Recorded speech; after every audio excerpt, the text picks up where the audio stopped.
میں یہ بھی توجہ دلاؤں گا، اس مجمع میں کچھ بھائی امیر ہوں گے اور کچھ بھائیوں کی بہنیں غریب ہوں گی۔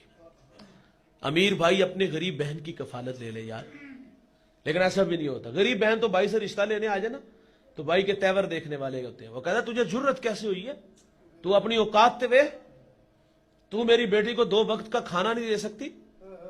بھائی جان رازق آپ نہیں، رازق اللہ ہے یار۔ بہنیں ماں کا روپ ہوتی ہیں یار، بہنیں ولی بنا دیتی ہیں۔ بہنوں کے ہاتھ بھائیوں کے لیے ہمیشہ اٹھے رہتے ہیں۔ یہ اچھی لگتی نہیں لیکن بھائیوں کے حق میں بڑی اچھی ہوتی ہیں یار۔ یہ 6 مہینے ہمارے گھروں میں نہ ماں باپ نہ ہو، ماں باپ تو ہو تو وہ تو اداس ہو جاتے ہیں 15 دن بعد، تو یہ چکر ہی لا جا، لیکن بھائی کو یاد نہیں آتی، 6 ماہ نہ آئے پرواہ نہیں ہوتی۔ یہ تو بیچاریاں سال بعد اگر بھائیوں کے گھر میں آئے نا چھٹیوں میں تو 2 دن بعد تیور دے کے واپس چلی جاتی ہیں۔ لوگ ہم سے مسئلہ پوچھتے ہیں مولوی صاحب بہن تحفہ دے تو لے لینا چاہیے۔